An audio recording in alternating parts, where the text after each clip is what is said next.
3. Olá, sejam bem-vindos à Central do Enem. Eu sou o professor Márcio Costa, de Matemática e suas tecnologias.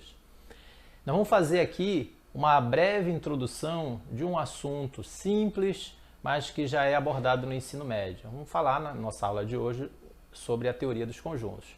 O que a gente vai abordar nessa aula? Vamos fazer essa introdução sobre a teoria dos conjuntos e aí a gente vai estudar o que é um conjunto, como se representa um conjunto e seus elementos, relações de pertinência e inclusão, vamos falar das operações entre conjuntos e vamos finalizar vendo um exercício. O que é um conjunto? Não existe uma definição formalizada, o que temos é uma ideia ou uma noção do que vem ser um conjunto. De uma maneira geral, conjunto é tudo aquilo que nos dá a ideia de coleção ou de agrupamento de objetos, pessoas, letras, números, desde que tenham características semelhantes. Vejamos alguns exemplos. Vamos pensar aqui no conjunto de times de futebol. Então a gente colocou aqui uma imagem com vários times, né? Vasco, Flamengo, o Paysandu, o pessoal que é do norte aqui conhece bem, São Paulo. Então, juntando essa turma toda, a gente tem o conjunto de times de futebol. Vou destacar aqui um conjunto para nós, ou melhor, um time aqui para nós, que é o time do Palmeiras, certo? Observe que esse time do Palmeiras, ele é composto por jogadores. Então, esses jogadores agora formam um novo conjunto, que é o conjunto de jogadores de futebol do Palmeiras, ok? Então é para a gente desenvolver, para a gente lembrar um pouquinho de um assunto como esse, que já foi estudado lá na primeira série do ensino médio, algumas séries do ensino fundamental. Bem, vamos avançar aqui. Um outro exemplo. Vamos pensar no conjunto dos estados brasileiros. Vamos olhar aqui o mapa do Brasil e vamos destacar o nosso querido Amapá, né? Então, o estado do Amapá é um elemento desse conjunto dos estados brasileiros, ok? Vamos avançar mais um pouco e vamos falar agora aqui de alguns conjuntos especiais, alguns conjuntos importantes. Conjunto vazio é aquele, como o próprio nome sugere, que não possui nenhum elemento. Nós podemos indicar esse conjunto vazio por esses dois símbolos aí que vocês podem observar bem, né? Aqui, ó, você tem duas chaves sem nenhum elemento dentro e aqui esse círculozinho, né? Essa circunferência com esse tracinho aqui transversal. Então, aqui é a simbologia que a gente vai utilizar para representar o conjunto vazio. Conjunto unitário, o próprio nome também é sugestivo, é aquele que possui apenas um elemento. E o conjunto universo corresponde ao conjunto ao qual pertence todos os elementos que fazem parte do nosso estudo. Então, observa bem que esse conjunto universo aqui, pessoal, ele vai desenvolver um papel importante na resolução de alguns problemas. Então, quando a gente falar de um conjunto maior, um conjunto grande que que abrange uma série de elementos, a gente vai estar falando do conjunto universo, certo? Como se representa um conjunto e seus elementos? Bem, de uma maneira geral, nós vamos indicar um conjunto por letras maiúsculas do nosso alfabeto e os elementos por letras minúsculas, ok? Então, aqui é para a gente lembrar um pouquinho aqui da linguagem, da simbologia matemática. A maioria dos alunos tem um pouco de dificuldade com essa linguagem matemática, certo? Mais adiante, você vai ver que, à medida que a aula for avançando, nós vamos acrescentando alguns outros símbolos, trazendo para nós aí a linguagem matemática para dentro das nossas aulas. Vamos ver agora o que seriam as chamadas relações de pertinência. Então, como eu falei agora há pouco, a matemática é uma linguagem. Então, as relações de pertinência são símbolos usados para relacionar um elemento e um conjunto. E aqui tem um detalhe importante, tá? O símbolo que esses dois símbolos que a gente vai utilizar, o símbolo de pertence e o símbolo de não pertence, estão aqui eles, ó, pertence e não pertence, eles só podem e só serão usados para relacionar elemento e conjunto. A gente destacou aqui que é para você não esquecer disso, tá bem? Então esses dois símbolos, pertence e não pertence, serão usados apenas para relacionar elemento e conjunto. Mas professor, quando eu quiser relacionar dois conjuntos, como é que eu faço? Aí você vai usar outros símbolos. Mas vamos ver aqui primeiro como é que vai funcionar aqui, através de um exemplo bem básico, bem simples, a utilização dos símbolos de pertinência. Então, seja o conjunto M, formado pelos numerais 2, 4, 6, 8 e 10, complete com pertence ou não pertence as lacunas abaixo. Então, aqui eu preciso analisar se o numeral 2 pertence ou não ao conjunto M. Olhando para cá, o conjunto M é fácil perceber que o 2 pertence. Da mesma forma como o numeral 5 aqui, ó, ímpar, né? Ele não pertence a M.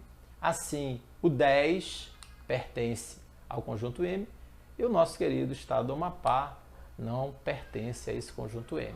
Beleza? Então, um exemplo bem básico, bem simples, só para a gente recordar aqui nessa introdução como é que a gente vai utilizar os símbolos de pertence e não pertence nessas questões, ok? E quando eu quiser relacionar dois conjuntos, como é que a gente vai fazer isso? Para relacionar dois conjuntos, você vai utilizar símbolos diferentes. São as chamadas relações de inclusão. São símbolos usados para relacionar dois conjuntos. São esses quatro aqui, ó. O está contido, o contém, o não está contido e o não contém. Então vamos ver aqui um exemplo. Como é que a gente vai ler, né, a utilização desses símbolos aqui de inclusão? Então aqui nós vamos ler A está contido em B. Um detalhe muito importante na hora de utilizar esses símbolos, uma dicasinha aqui até para resolver questões, é você entender que a abertura desse símbolo aqui, ó, essa aberturazinha aqui, sempre fica para o lado do maior conjunto. Graficamente nós teríamos isso, olha, o conjunto B, um conjunto maior que o conjunto A. Então observa aqui, olha, que o conjunto B, sendo maior que o conjunto maior do que o conjunto A, faz com que a abertura do nosso símbolo aqui de inclusão fique para o lado do conjunto B, tá certo? Em aulas posteriores a gente vai voltar a falar um pouco mais disso aí, tá bem? Vamos avançar aqui. E as operações entre conjuntos? Nós temos várias operações, né? Nós temos a união, que é o conjunto formado pelos elementos que pertencem ao conjunto A ou B, e aqui eu quero destacar para vocês aqui, ó, esse OU, que aparece bem aqui, ó, ele vai ser importante mais adiante quando a gente for resolver problemas. Então, simbolicamente falando, e aí a gente volta para aquele velho detalhe da simbologia matemática, né? Aqui a gente faz a leitura de A unido com B, e aqui, ó, observa a importância da escrita matemática para a gente definir a união.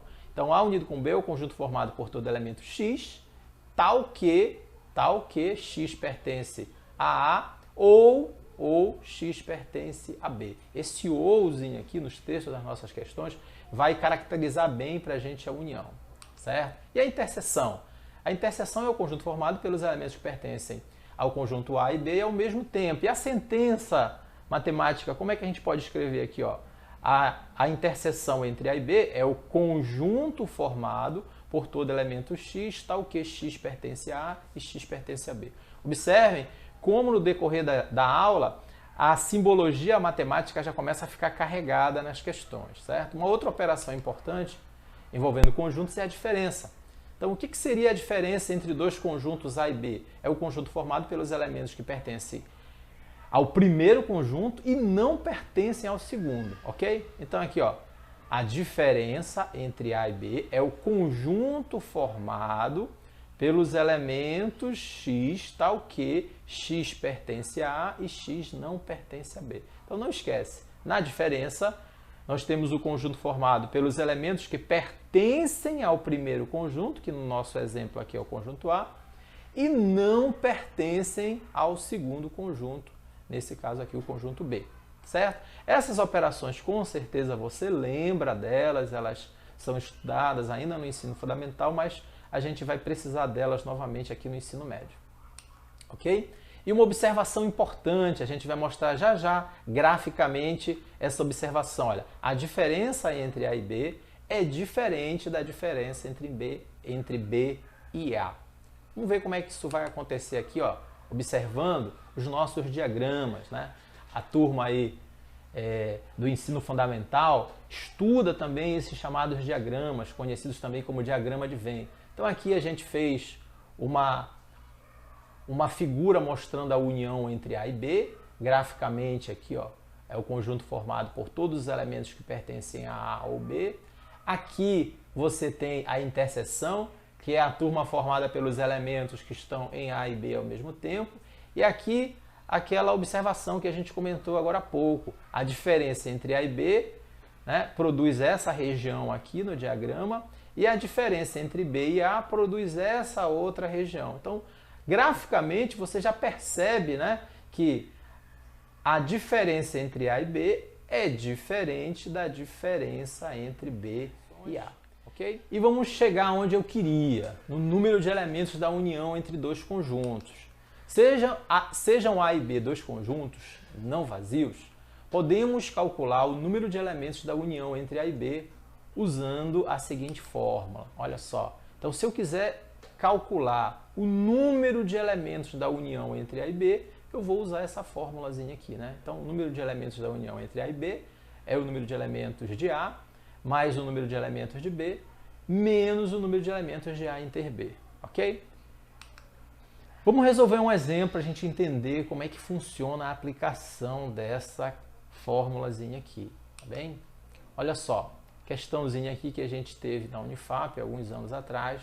O dono de um canil vacinou todos os seus cães, sendo que 80% contra parvovirose, que eu vou chamar de P, e 60% contra sinomose, que eu vou chamar de C. Aí ele faz a pergunta: o percentual de animais que foram vacinados contra as duas doenças é de quanto? Né? Quantos por cento? Ok? Pessoal, é o seguinte, toda vez que você for resolver um problema de matemática, de física ou de química, é conveniente você pegar a questão, pegar o problema e dividir ele em partes. Então, a primeira coisa que eu tenho que fazer em problemas de matemática é conversar com ele. Então, eu vou primeiro me perguntar o seguinte: quais são os dados que eu tenho nessa questão? Quais são as informações que eu tenho para dar a solução dessa questão? Então, observem aqui que tem no próprio texto da questão uma série de informações. Por exemplo, ele fala aqui, olha, que vacinou todos os cães. Pensa bem, se ele vacinou todos os cães, então ele vacinou quantos por cento? Né? Então, pensa bem, vacinou todos os cães, então ele vacinou a união, né, dos cães que foram vacinados contra parvovirose e contra a sinomose. Então, como é que a gente representa isso? É o número de elementos, olha aqui que a gente fez, ó, número de elementos da união, né, de P e C. Então, como ele vacinou todos os elementos, então ele vacinou 100%, né, desse número de cães.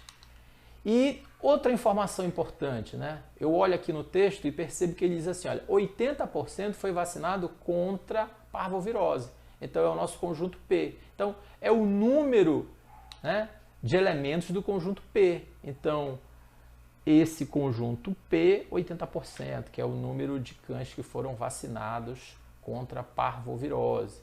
E os 60% aqui, ó, contra sinomose, ou seja, o nosso conjunto C. E aí ele faz a pergunta: o percentual de animais que foram vacinados contra as duas, olha só pessoal, as duas doenças é o que ele quer saber na questão. Olha aqui, ó, é o número de elementos da interseção entre P e C. Então, entenda de uma vez por todas, na hora de resolver um problema na matemática, você sempre tem que se fazer essa primeira pergunta aqui, ó. Quais são os dados da questão? O que o problema me fornece? Então, fui lendo aqui, ó, e retirei os dados, ok? A gente agora está aplicando aquelas informações estudadas nos slides anteriores.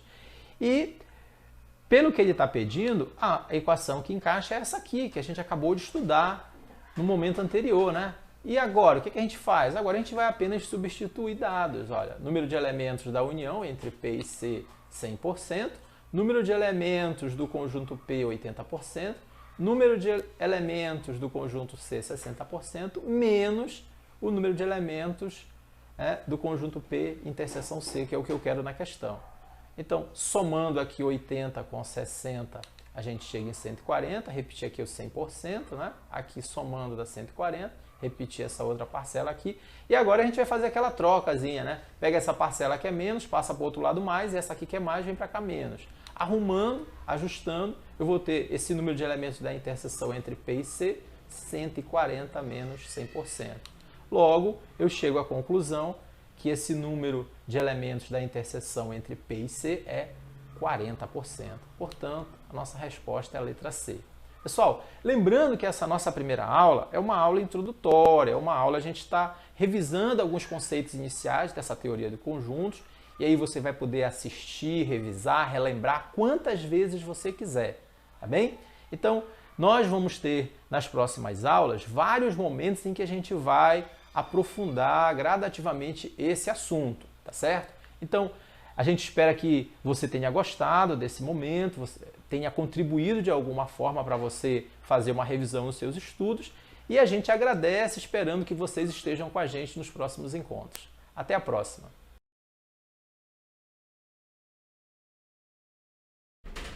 Olá, eu sou o professor Alexandre e faço parte da Central do Enem. Hoje vamos dar início à nossa aula de Geometria Espacial. Vamos começar a falar um pouquinho sobre prisma, um assunto que aparece de forma contínua no Enem.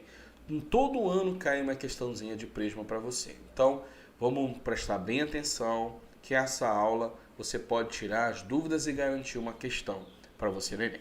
Então, vamos lá dar início à nossa aula.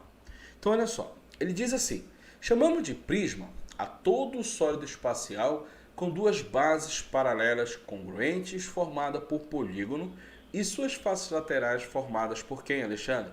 Por paralelogramo.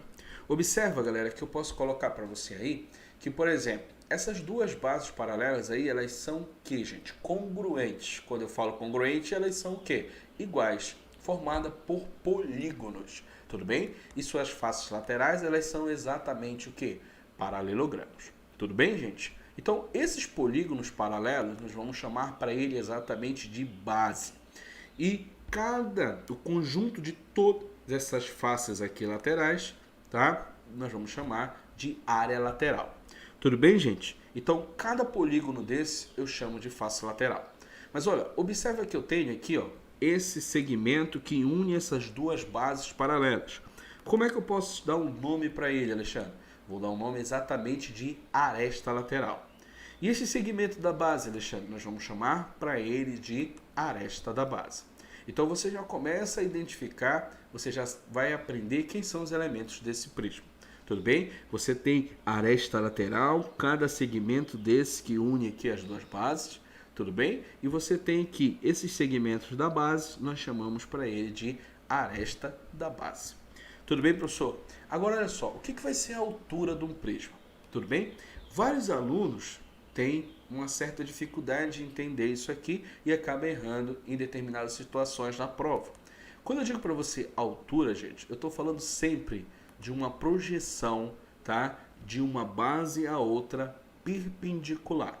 Eu estou falando de um segmento que une a base a outra, mas ela tem que ser o que, gente? Perpendicular. Observe que esses dois polígonos, eles estão em planos paralelos. Então, sempre a altura vai ser, ó, aquele segmento que une de uma base a outra perpendicular, ou seja, tem que formar um ângulo de quantos graus, Alexandre? 90. Tudo bem? Então, vamos formar aqui, ó, esse cara. Nesse caso, a minha aresta lateral vai ser exatamente quem? A minha altura. Tudo bem, gente? Professor, e o que mais eu preciso saber? Dá um nome ao prisma. Porque você chega numa prova, tá lá, um prisma triangular. O que é um prisma triangular? É um prisma que a base é um triângulo. Professor, eu cheguei na prova, estava um prisma pentagonal. É um prisma que a base é um pentágono. Professor, e se for um hexágono? É prisma hexagonal. Professor, se for um octógono, é um prisma octagonal. Então quer dizer o que, Alexandre? Que o nome do prisma se dá de acordo com o quê? Com o polígono da base. Tudo bem? O nome do prisma se dá de acordo com o polígono da base. Tudo bem? Anota aí. Então olha só. Prisma reto, Alexandre. Quando é que o prisma é reto? Rapaziada, um prisma reto é quando a sua aresta lateral forma com o plano da base um ângulo de 90 graus. Então observa aqui ao lado, olha. Observa que eu tenho uma aresta lateral, tá marcado em vermelho, e essa aresta lateral formou exatamente com o plano da base um ângulo de quantos graus? 90. Então, se essa aresta lateral forma com o plano da base um ângulo de 90 graus, eu tenho um prisma o que, Alexandre? Eu tenho um prisma reto. Tá, Alexandre, mas se essa aresta lateral forma um ângulo diferente de 90 graus, esse prisma vai ser o quê? Esse prisma vai ser exatamente um prisma oblíquo. Observa que a aresta lateral forma um ângulo diferente de 90 graus. Mas espera aí, professor. Eu posso afirmar que a minha aresta lateral nesse caso vai ser a altura? Não. Lembra lá que eu falei para você, os polígonos paralelos, eles pertencem a planos paralelos. Então, o que eu disse que é a altura para você? Vai ser justamente, olha, o segmento que une esses dois planos de forma o que, gente? Perpendicular. Então, a minha altura, nesse caso, ela não vai ser a minha aresta lateral. Tudo bem, gente? A minha altura, ó, vai estar aqui ao lado. Show de bola? Tudo tranquilo? Tudo beleza? Então, olha só, galerinha. Você tem aqui o seguinte. Vamos trabalhar aqui comigo exatamente isso aqui, ó. Velho, o que é um prisma regular? Prisma regular é um prisma reto, ou seja, a aresta lateral forma com o plano da base um ângulo de 90 graus. Tudo bem? E o polígono da base é um polígono regular, ou seja, ele tem todos os lados iguais e seus ângulos internos o quê? Iguais. Belezinha, galera? Tudo tranquilo? Então tá aqui um prisma regular. Observe que é um prisma que a aresta lateral forma com o plano da base um ângulo de 90 graus. Tudo bem? Tudo tranquilo? Beleza? E você tem aí que o polígono da base é um polígono regular. Professor, o que eu preciso saber mais? Determinar a área. Eu tenho aqui, olha, duas áreas da base. Tudo bem? Então, logo, a área total vai ser 2 vezes a área da base, tá? Mais as faces laterais que nós chamamos de área lateral. Tudo bem, gente? Ah, professor, como é que determina a área da base? Vai depender do polígono da base. Então, assista a nossa aula lá sobre áreas, que você vai ter que saber determinar o cálculo dessas áreas. Tudo bem? É a área lateral. A área lateral vai ser n vezes base vezes altura. Por quê? Porque, olha só, se eu tenho um prisma hexagonal, significa dizer que eu tenho quantas faces laterais? 6. Ah, professor, se eu tenho um prisma pentagonal, quantas faces laterais? Eu tenho 5. Então, seria 5 vezes a base vezes a altura. Tudo bem? Tudo tranquilo? Então, olha só, galerinha, você tem que a área total é dada por 2 vezes a área da base mais a área lateral. Professor, e o volume desse sólido? O volume de sólido com duas bases paralelas sempre vai ser o quê? A área da base vezes a altura. Tudo bem? Vai ser sempre a área da base vezes a altura. Tudo beleza, gente? Então, o volume de um prisma, você pega o cálculo da área da base, por isso que você precisa assistir a aula sobre áreas e multiplica pela altura. Tudo bem? Então, vamos ficar por aqui até a nossa próxima aula. Beleza? Olá, sou o professor Alexandre e hoje vamos dar início ao módulo de resolução de exercícios sobre a geometria plana. Vamos resolver algumas questões bem simples e tranquilas que caíram na sua prova no Enem nos anos anteriores. Vamos lá! Então, olha só, trouxe aqui para você uma questão bem simples, uma questão do Enem 2018. Ele diz assim, ó, a figura mostra uma praça circular que contém um chafariz em seu centro, e em seu entorno um passeio. Os círculos definem a praça, tá? E os chafariz são concêntricos, ou seja, eles têm o mesmo centro. Então, ele diz assim, o passeio terá seu piso revestido com ladrilhos, sem condições de calcular os raios, pois o chafariz está cheio. O engenheiro fez a seguinte medição. Esticou uma trena tangente ao chafariz, medindo a distância entre dois ângulos A e B conforme a figura. Com isso, obteve a medida do segmento de reta AB igual a 16. Então, olha só. Aí ele coloca aqui assim para a gente. Dispondo apenas, tá? Só organizar aqui. Dispondo apenas dessa medida, o engenheiro calculou corretamente a medida da área do passeio em metro quadrado. A medida encontrada pelo engenheiro foi quanto? Olha só, pelos dados que a questão trouxe aqui para a gente, observe aqui, eu tenho que lembrar que a área que ele quer calcular, na verdade, é a área de uma coroa circular. Então, você tem que lembrar que a área de uma coroa circular ela é π vezes o raiozão ao quadrado menos quem? O raiozinho ao quadrado. Tudo beleza? Então, olha só. O professor, ele falou o seguinte, olha só, que as circunferências, elas são concêntricas. Se elas são concêntricas, elas vão ter o mesmo centro. Então, eu posso pegar aqui, ó, e dizer que esse raio aqui, ó, tá? É o raio da circunferência menor. Posso também traçar, olha, do centro à extremidade da circunferência maior, eu vou ter justamente o quê? O raio. Assim como se eu pegar, por exemplo, daqui, ó, da extremidade até o centro, também eu tenho raio da circunferência maior. Com isso, gente, observa que eu formei um triângulo aqui, ó. Você tem um triângulo em que ele é o que, galera? Ele é isósceles. Se você tem um triângulo que ele é isósceles, então você pode garantir uma coisa. Propriedade importante. Ei, toda reta tangente, ela forma um ângulo de 90 graus com o raio da circunferência. Então, esse segmento que você está vendo aqui, que eu chamei de raio, ele é justamente o que? A altura do meu triângulo. Mas ele não é só altura, ele também é o que, gente? Mediana. Então, significa dizer que a mediana divide o segmento em duas partes iguais. Então, você tem que aqui é 8 e aqui também vai ser 8. Com isso, eu posso encontrar uma relação boa aqui aplicando o teorema de quê? De Pitágoras. Você tem aqui, olha só, você tem r², que é a minha hipotenusa, ele vai ser igual à soma aqui, ó, de cada cateto desse elevado ao quadrado. Observa que você tem r². Professor, se eu pegar esse rzinho e jogar para cá negativo, ó, você tem menos r². Isso é igual a 8 ao quadrado, que vai ser igual, gente, a 64. Observa aqui, meu filho, ó, que você tem r² menos r². Então, isso tudo vai ser igual a esse valor aqui, ó.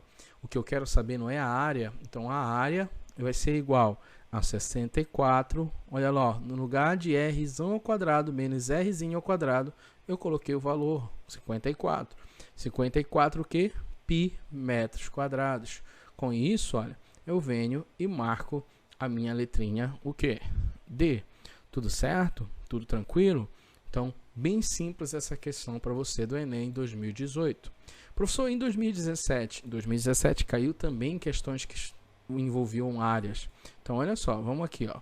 Vamos organizar aqui para você identificar. Então, ó, em 2017 caiu a questão da lagosta. Diz assim: viveiros de lagostas são construídos por cooperativas locais de pescadores e formato de prisma reto retangulares fixado ao solo e com telas flexíveis de mesma altura, capazes de suportar a corrosão marinha. Para cada viveiro a ser construído, a cooperativa utiliza integralmente 100 metros lineares dessa tela, que é usada apenas nas laterais. Quais devem ser os valores de x e y em metros para que a área da base do viveiro seja máxima? Olha só, gente. Você tem aqui que essa área, observa, aqui na base você tem um quadrilátero. Então, você tem que essa medida aqui é x, essa outra paralela a ela também é x. Tudo bem? Você tem que essa medida aqui é y, essa outra paralela também é y. E ele disse que se ele cercar isso aqui, ó, ele tem 100 metros de cerca. Então, ó, eu tenho que pegar aqui, ó, duas medidas x mais duas medidas y. Isso tudo tem que ser igual a quem, gente? A 100 metros. Mas observa que se eu dividir a equação toda por 2, você tem aqui, ó, x mais quem? Mais y. Isso tudo é igual a quem, gente? A 50. Então, ou seja, se eu somar x mais y, tem que dar 50. Olhando as alternativas, gente, ó, eu tenho aqui, ó, 49, vai dar 50. Eu tenho 25 e 25, que também vai dar 50. Então, ó, ficaria aqui entre a letra A e a letra D. Mas vamos resolver a questão para ficar de uma maneira bem tranquila. Professor, como é que eu faço para calcular a área? Lembra que a área vai ser a base vezes quem? Vezes a altura. Então, você tem que a área, ela nada mais, nada menos que x vezes quem? Vezes y. Mas aí, professor, como é que eu faço para resolver isso aqui? Olha só, você tem essa equação em que você pode isolar quem? Você pode isolar o x. Então, ó, isolar o x ou isolar o y, você vai escolher. Eu vou isolar o y. Então, vai ficar assim, ó, 50. Ó, esse x que está positivo passa para outro membro que, gente? Negativo. Então, eu tenho que y, ele é 50 menos x. Ó, então, eu venho aqui na minha fórmula da área e escrevo aqui, olha, x vezes o y. Ah, mas o y aqui em cima, você encontrou que ele é 50 menos quem? Menos x. Ah, então você tem que, olha só, x vezes 50 vai dar 50x. X vezes menos x vai dar menos x ao quadrado. Então, ó, qual é a minha pergunta? Qual é o valor do x e do y para que essa área seja o quê? Máxima. Então, eu tenho que obter o x máximo e também tenho que obter o y máximo. Tudo bem, gente? Para isso, ó, para determinar, lembrando que essa área que ele deu para você, olha aqui, ó, 50x menos x ao quadrado, é uma função do segundo grau. Então, olha só, lembra, ó, quem é o A? Coeficiente de x ao quadrado, então vale menos 1. Quem é o B? Coeficiente do x, que vale quem, galera? Vale, ó, 50. Professor, C vale 0, tudo bem? E lembra que para eu determinar o valor que faz com que a área seja máxima, eu tenho que calcular o valor do x. E lembra que isso é determinado por x do vértice, que é menos b sobre 2 vezes o a. Então, você tem, ó, x do vértice é menos o b, 50, sobre 2 vezes o a. Então, 2 vezes o a, que vale menos 1. Tudo certo? Então, você tem, olha, que x do vértice só vai ser quem, gente? Vai ser menos 50 dividido por menos 2, que vai ser igual a 25. Certo? Então, se x é igual a 25, vamos voltar bem aqui, ó. Y ele é 50 menos o x, que é 25. Então, y também só pode ser 25 metros. Ah, então eu venho e marco quem? A letra D. Tudo certo, galera? Então, olha só. Trouxe duas questões simples e fáceis para você fixar aquilo que nós vimos na aula passada. Até mais, galera. Fica até a próxima. Olá, sejam bem-vindos à Central do Enem. Eu sou o professor Márcio de Matemática. Nessa aula de hoje, nós vamos abordar os seguintes temas.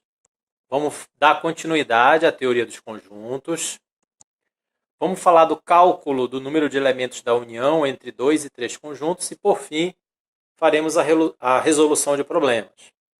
Então, pegando o finalzinho da nossa última aula, quando nós falamos sobre o número de elementos da união entre 2 conjuntos, nós resolvemos uma questão baseada nessa equação aqui. Olha.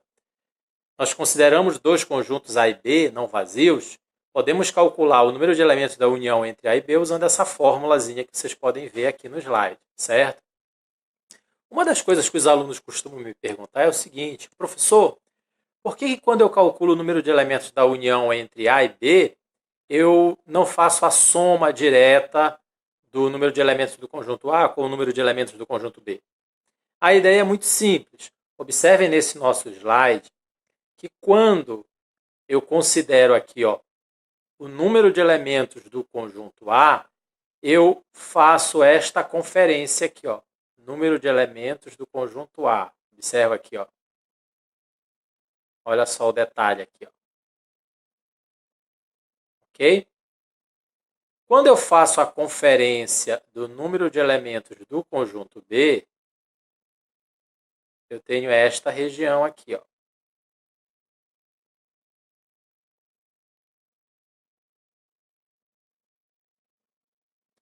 Observem que essa região aqui, que é justamente a interseção entre A e B, ela foi conferida 2 vezes.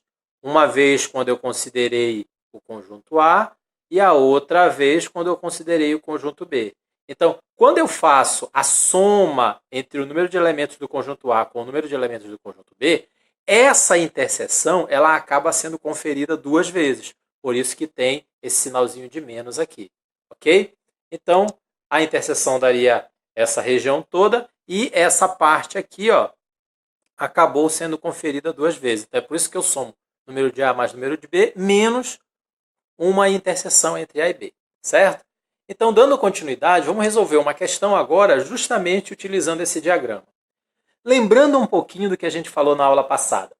Quando nós nos deparamos com uma questão, eu preciso lembrar do que nós estudamos na aula passada. Para se resolver uma questão de matemática, nós devemos, primeiramente, dividir a questão em partes. Ok? Qual foi a primeira parte que nós vimos na aula passada?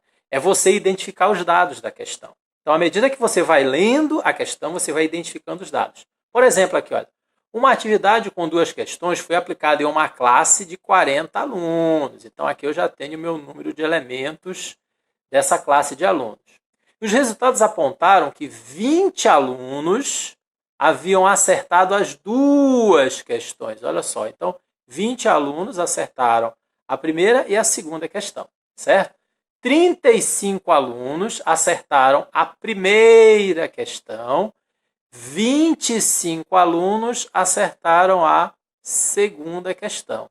Então, presta atenção que essa sempre é a primeira etapa dos meus problemas de matemática. Eu identificar quais são os dados que a questão está me fornecendo. Quais são os elementos que o problema me oferece para eu tentar construir uma solução. Ok? Então, essa é a primeira etapa. A segunda etapa é você identificar claramente o que é que o problema está pedindo. Dá uma olhadinha aqui que ele fala assim, ó, calcule o percentual de alunos que acertou apenas uma questão. Beleza? Então, eu identifiquei quais são os dados da questão e eu identifiquei o que o problema está pedindo. Vamos organizar essas informações. Olha só, na nossa solução, eu já tenho o número de elementos do conjunto universo aqui, né? Que são os alunos que compõem a minha classe. Eu já tenho também o número de elementos da interseção dos alunos que acertaram a primeira e a segunda questão, ó, 20 alunos. Ele diz também para nós que o número de alunos que acertou a primeira questão é 35 e o número de alunos que acertou a segunda questão é 25. Eu identifiquei que ele quer saber o percentual de alunos que acertaram apenas uma questão. Então, olha só, eu já tenho os dados da questão, eu já identifiquei o que o problema quer saber e agora eu me pergunto, agora sim, como é que eu vou resolver isso? Que equação eu uso? Como é que fica o meu diagrama? Né? Então, eu vou pensar no seguinte, esse percentual será, como é um valor percentual, será o número de alunos que acertou uma questão dividido pelo número de alunos da classe. Tá bem? Agora, vamos ver como é que a gente poderia aplicar essa solução usando o nosso diagrama. Aqui eu teria o conjunto universo, o conjunto dos alunos que acertaram a primeira questão e o conjunto dos alunos que acertaram a segunda questão. Vamos pegar aqui a nossa canetinha e distribuir esses números aqui dentro. Em questões envolvendo o diagrama, você começa a fazer a distribuição dos valores aqui dentro sempre pela maior interseção. Observa aqui, eu tenho aqui a interseção entre o número de alunos que acertaram a primeira e a segunda questão. Então, a interseção é essa regiãozinha bem aqui, ó. E ele diz que nessa região eu tenho 20 alunos. Então, vamos colocar aqui os 20 alunos que acertaram a primeira e a segunda questão. Beleza. Agora eu dou uma olhadinha para cá e percebo o seguinte, 35 alunos acertaram a primeira questão. Então, esse aqui, ó, é o conjunto dos alunos que acertaram a primeira questão. Olha, esse conjunto aqui todinho. Acontece que aqui eu já tenho 20. Para 35, falta quanto? 15. 15 alunos acertaram aqui somente a primeira questão. Tudo bem. Agora eu olho aqui para o número de alunos que acertaram a segunda questão, 25. Então, este aqui, ó, é o conjunto do número de alunos que acertou a segunda questão. Ele diz que 25 acertaram a segunda questão, sendo que aqui dentro eu já tenho 20. Se aqui dentro eu já tenho 20, para 25 faltam 5. Lembrando que essa nossa classe, ela tem 40 alunos. Beleza? Então, olha só. Continuando agora nessa nossa resolução, número de alunos que acertou uma questão. Se você observar, olha, tem esse 15 aqui, são 15 alunos que acertaram somente a primeira questão, mais estes 5 aqui, ó, que é o número de alunos que acertaram somente a segunda questão. Tudo bem? E ele diz assim, dividido pelo número de alunos da classe, que nós já sabemos valer 40. Então, isso aqui seria 20 dividido por 40. Nós sabemos que 20 dividido por 40 dá 0,5, ok? Só que como ele quer o valor percentual, eu vou pegar 0,5 e vou multiplicar por 100. E aí, se nós fizermos essa multiplicação, a gente chega na resposta que 50% dos alunos acertou apenas uma questão. Portanto, a resposta é a letra E. Certo? Letra E. Beleza? Deu para entender? Caso você não tenha entendido, você pode revisar, rever novamente essa solução. Ok? Agora, vamos pensar no seguinte.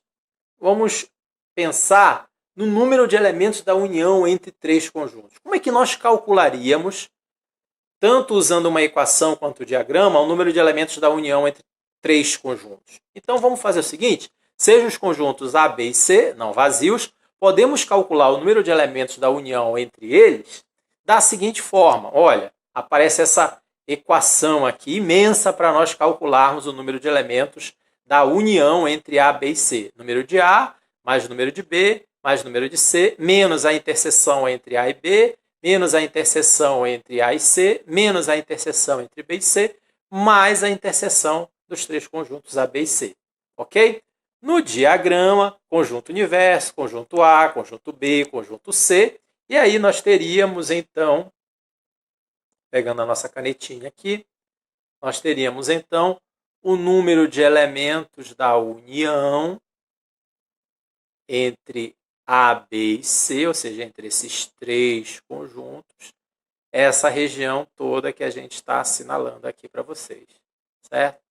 Pelos mesmos motivos que a gente viu no slide anterior, você faz essas subtrações aqui das interseções entre A e B, entre A e C, entre B e C, ok? Mas o importante mesmo é a gente ver como é que isso aí se comporta em uma questão que caiu no Enem. Olha essa questão, uma questão longa, né? Uma questão que a gente tem que ler com calma para a gente entender a sua solução. Então, lembra do que eu falei no momento anterior da aula? Nos deparamos com uma questão envolvendo conjuntos. É um problema. O que é que nós temos que fazer? Dividir o problema em três partes. A primeira parte, quais são os dados da questão. Então, à medida que eu for lendo, eu vou identificando os dados. A segunda parte, identificar claramente o que é que o problema está pedindo. E só num último momento, numa última etapa, é que eu vou me perguntar como é que eu vou fazer isso, como é que eu vou responder a questão. Então vamos ler aqui, olha. Um fabricante de cosméticos decide produzir 3 diferentes catálogos de seus produtos, visando a públicos distintos. Como alguns produtos estarão presentes em mais de um catálogo e ocupam página inteira, ele resolve fazer uma contagem para diminuir os gastos com originais de impressão. Os catálogos C1, C2 e C3 terão, respectivamente, olha os dados, 50, 45 e 40 páginas, certo? Comparando os projetos de cada catálogo, ele verifica que C1 e C2 terão 10 páginas em comum. Opa, aqui ó, C1 e C2 terão 10 páginas em comum. Então isso aqui já é o número de elementos da interseção entre C1 e C2, beleza? C1 e C3 terão 6 páginas em comum. Então, aqui já é o número de elementos da interseção entre o catálogo 1 e o catálogo 3. E aí ele continua. C2 e C3 terão 5 páginas em comum, né? Quer dizer, número de elementos da interseção entre o catálogo 2 e o catálogo 3. Aí ele completa aqui no final. Das quais 4 também estarão em C1, né? Então, dessas 5 páginas, 4 também estarão no catálogo C1. Ou seja, 4 aqui é o número de elementos da interseção entre C1, C2 e C3. Ok? Então, fui lendo o enunciado da questão e fui organizando os dados. Vamos ver como é que isso fica na nossa solução. Então, agora eu já sei que o número de elementos ou o número de páginas do catálogo C1 é 50, do catálogo C2, 45, do catálogo C3, 40, a interseção entre C1 e C2 dá 10 páginas, a interseção entre C1 e C3, 6 páginas, a interseção entre C2 e C3, ou seja, entre o catálogo 2 e o catálogo 3, 5 páginas, e 4 páginas estão nos 3 catálogos, ou seja, 4 páginas fazem parte da interseção entre C1, C2 e C3, né? Ou seja, eu tenho 4 páginas que aparecem ao mesmo tempo no catálogo C1, no catálogo C2 e no catálogo C3. Então, tudo bem, beleza. Então, a questão aqui foi a seguinte, veja só. Ele perguntou para nós, aqui para nós o seguinte, nessas condições, o fabricante para a montagem dos 3 catálogos, certo? Necessitará de quantas originais? Então, o que ele está querendo saber aqui? Bora identificar o que ele quer saber. O que ele quer saber, na verdade, é o número de páginas que eu terei nos 3 catálogos, ou seja, o número de páginas de C1 unido com C2 unido com C3. Beleza? Então, você vê que são muitas informações. Olha, aqui, quais são os dados da questão. Aqui, o que é que o problema pede. E aqui, ó, já começou a aparecer para nós a estratégia que eu vou usar, né? Como que eu vou fazer isso? Vou fazer pelo diagrama. Peguei aqui um conjunto universo, vou marcar aqui os 3 conjuntos, conjunto do número de páginas de C1, do C2 e do catálogo C3. Beleza? Agora, o que eu vou fazer, turma? Eu vou distribuir esses números. Observa que a minha maior interseção aqui é esse cara aqui, ó, né? É o número de elementos da interseção entre C1, C2 e C3, 4. Onde é que está essa interseção? Essa interseção está bem aqui, olha. Observa aqui o nosso marcador vermelho. Aqui é a interseção dos 3 conjuntos. E aqui ele diz que tem quantos elementos? 4. Então, vamos colocar o 4 bem aqui, ó. Beleza, pronto. 4 páginas são comuns aos 3 catálogos, ok? Vamos ver aqui a interseção entre C2 e C3, entre o catálogo 2 e 3. Então, olha só, catálogo 2, catálogo 3, a interseção está bem aqui, ó. É essa região aqui entre C2 e C3, né? Essa aqui é a interseção entre esses 2 conjuntos. Só que aqui dentro ele diz que tem 5. Ora, se aqui dentro tem 5 e aqui já tem 4, está faltando quanto para completar 5? 1. Pronto, beleza. Então, já fiz essa distribuição. Agora eu vou olhar para a interseção entre C1 e C3. Olha, C1 e C3. Ele diz que tem 6 páginas em comum, né, nessa interseção entre C1 e C3. A interseção entre C1 e C3 está bem aqui, ó. Ele diz que aqui tem que ter 6. Só que eu já tenho 4. Para 6 faltam quantas? Ou quantos? 2, né? 2 páginas. Faltam 2. Ótimo. Agora vamos pensar aqui, olha. A interseção entre C1 e C2, ele diz que tem 10. Onde é que está a interseção entre C1 e C2? Está bem aqui, ó. Aqui tem que ter 10, certo? 10 páginas em comum. Só que eu já tenho 4 aqui. Para 10, faltam quantas? 6. Beleza. Agora vamos distribuir esses outros valores aqui, olha. Vamos pensar aqui que o catálogo C3 tem 40 páginas. Então, olha, bem aqui tem que ter 40, certo? Bem aqui tem que ter 40. Só que se você ver aqui, ó, eu já tenho 7. Para 40, está faltando quanto? 33. Ok? Vamos ver aqui o catálogo C2. O catálogo C2 tem 45 páginas. Então, esse cara aqui, ó, 45 páginas, certo? Só que aqui dentro, para ter 45, eu tenho que pensar o seguinte, olha, 10 e 1, 11, certo? 10 e 1, 11. Para 45, está faltando quanto? 34, beleza? Então, faltando apenas o catálogo C1. Aqui tem que ter 50, olha só, aqui tem que ter 50, certo? Mas observa, 6 e 4, 10, 12 para 50, está faltando quanto? 38. Ok? Então, como é que eu calcularia esse número de elementos da união entre C1, C2 e C3? Eu tenho que somar essa turma todinha. Observa que só o catálogo C1 aqui, ó, só o catálogo C1, ele tem 50 páginas aqui, ó. Só aqui o catálogo C1 tem 50 páginas, beleza? Então, olha só, 50, né? 50 aqui de C1, mais 34, mais 1, mais 33. Então, vamos lá. 50 mais 34, mais 1, aqui vai dar 35, mais 50, 85, né? Então, vamos somar passo a passo aqui. Eu teria 50 mais 34, mais 1, mais 33. Beleza? Bora somar aqui, ó. Aqui dá 5 e 3, 8. Aqui 8 e 3, 11. Então pronto, olha só, turma. Aqui aparece a nossa resposta, certo? Então a letra C, né? Então, observa bem o que nós fizemos, né?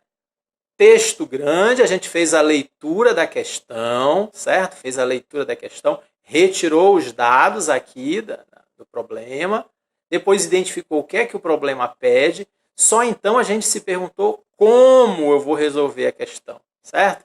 Então observem que todas as vezes a gente utiliza essa estratégia. a gente divide o problema em etapas, ok? O que é que o problema nos fornece de dados, depois eu penso o que é que o problema quer saber, e somente no final eu me pergunto como, que fórmula eu vou usar, que estratégia eu vou usar. Então, aqui, nessas duas soluções que a gente fez da primeira e da segunda questão, a gente utilizou o diagrama. Em aula anterior, a gente utilizou as fórmulas, certo? Então, pessoal, eu espero que vocês tenham gostado, eu espero que isso tenha ajudado vocês. Eu quero agradecer a participação. Um muito obrigado a todos e eu aguardo vocês na nossa próxima aula. Um abraço. Sejam bem-vindos mais uma vez à Central do Enem. Eu sou o professor Márcio de Matemática. Vamos ver o que a gente vai estudar nessa aula de hoje. Hoje a gente vai fazer resolução de exercícios. Lembre-se que eu já falei em aulas anteriores. Divida o problema em partes e se pergunte o seguinte: quais são os dados da questão? Depois, o que a questão pede para eu determinar ou calcular? E somente numa terceira etapa você vai se perguntar como vou responder esse item, ou seja, vou precisar de fórmula, não vou precisar, que conteúdo eu preciso lembrar para resolver a questão. Vamos ver como é que isso se aplica na nossa primeira questão. Olha essa primeira questão aí. Ele diz o seguinte para nós. Questão Enem, né, como você pode perceber, e vamos fazer a primeira etapa da questão destacando as informações do texto. As curvas de oferta e demanda de um produto representam, respectivamente, as quantidades de vendedores e consumidores que estão dispostos a comercializar em função do preço do produto. Em alguns casos, essas curvas podem ser representadas por retas. Suponha que as quantidades de oferta e de demanda de um produto sejam, respectivamente, representadas pelas equações, estão aqui elas, quantidade de oferta e quantidade de demanda, em que QO é a quantidade de oferta, QD é a quantidade de demanda, e P é o preço, certo? Que o pessoal está disposto a pagar. A partir dessas equações de oferta e demanda, os economistas encontram o preço de equilíbrio, preço de equilíbrio de mercado, ou seja, quando quantidade de oferta e quantidade de demanda se igualam. Então, identifiquei os dados da questão. Agora eu vou identificar o que é que o problema pede. Ele fala assim, o valor do preço P de equilíbrio é quanto? Então, identifiquei o que é que o problema pede. Primeira parte da questão, eu me pergunto quais são os dados, e a segunda parte, o que é que o problema pede. Agora eu vou pensar em como resolver isso aí. Ora, ele está dizendo para nós o seguinte, quem é preço P quando a quantidade de oferta é igual à quantidade de demanda. Qual é a expressão que me dá a quantidade de oferta? É menos 20 mais 4P igual a 46 menos 2P. Pega esse cara aqui que é menos, joga para o outro lado. Então, pega o menos 20 que é menos também vai para o outro lado. Vai ficar assim, ó, 4P mais 2P igual 46 mais 20. Somando esses dois caras aqui, 6P igual a 66, de onde a gente pode concluir que o P é 66 dividido por 6. Então, esse preço P é igual a 11, né? Fazendo essa divisão aqui, ó. Beleza? Então, uma questão de nível básico aí, onde a nossa resposta é a letra B de bola. Certo? Vamos avançar um pouco aqui e pensar na próxima questão. Vamos identificar os dados da questão. Ele diz o seguinte, o saldo das contratações no mercado formal, no setor varejista da região metropolitana de São Paulo, registrou alta. Beleza. Comparando as contratações desse setor no mês de fevereiro com as de janeiro, certo? Deste ano, houve um incremento, ou seja, houve um acréscimo, a palavra incremento quer dizer acréscimo, no setor, totalizando 880.605 trabalhadores com carteira assinada. Então, essa informação é da Folha UOL do ano de 2010. Essa questão caiu em 2011. Suponha que o incremento de trabalhadores do setor varejista seja sempre o mesmo, certo? Sempre o mesmo nos 6 primeiros meses do ano. Isso aqui é um dado importante. Você vai já entender por quê. Considerando-se que X e Y representam respectivamente as quantidades de trabalhadores, do setor varejista dos meses de janeiro, sendo o primeiro, fevereiro, sendo o segundo e assim por diante. A expressão algébrica que relaciona essas quantidades nesses meses é... Então, olha só, turma, eu já identifiquei os dados da questão e também já identifiquei o que ele pede na questão. Ele quer uma expressão algébrica, né? Os dados são esses que eu assinalei aí, certo? Então, vamos ver como é que a gente dá a solução, ok? Quem vai ser essa quantidade Y de trabalhadores que ele quer saber aqui? Como é que eu vou relacionar esse Y com esse X, né? Preste atenção. Essa quantidade Y vai ser a quantidade anterior ao mês de janeiro, ou seja, vai ser a quantidade de trabalhadores que eu teria em dezembro, mais 4.300, que é o incremento, vezes, ou multiplicado aqui, né? Multiplicado pelos valores dos respectivos meses, que ele chama de X, certo? Lembre-se que janeiro é o mês 1. Né? Então, esses valores aqui de X, eles vão assumir valores de 1, 2, 3, até o mês 6, até junho.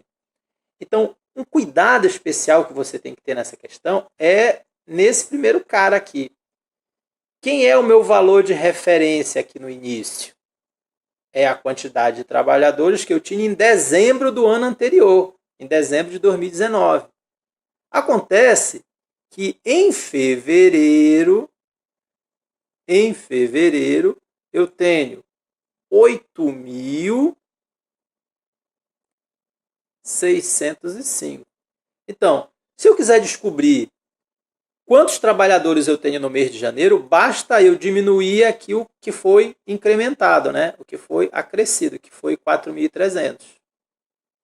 Se eu fizer aqui 5 menos 0 dá 5, 0 menos 0 dá 0, 6 menos 3 dá 3, aqui o 8 empresta 1 para o 0 fica 10, 10 menos 4, 6, aqui fica valendo 7 e aqui 8. Então, preste atenção, isso aqui é o que eu tenho em janeiro, mas eu preciso saber o que eu tenho de trabalhadores em dezembro de 2009. Então, o que eu vou fazer? Eu vou tirar de novo 4.300, certo? Vou tirar de novo 4.300. Então, aqui vai dar 5, 0. Aqui vai dar 0 novamente. Aqui vai dar 2, 7, 8. Então, isso aqui é o que eu teria de trabalhadores com carteira assinada em dezembro. Certo? Vamos trazer esse valor para cá, para a nossa expressão. Então, essa quantidade Y vai ser 8.772. Aliás, 872.005 trabalhadores de carteira assinada, mais 4.300 multiplicado por X. Veja que se você colocar aqui ó, o X igual a 1, 1 vezes 4.300 vai dar 4.300. Quando você somar 4.300 com 872.005, você volta para cá, para esse cara aqui de janeiro. Se você somar mais uma vez, você volta para cá, para fevereiro. Então, olhando para essa expressãozinha aqui, você conclui que a sua resposta é a letra C.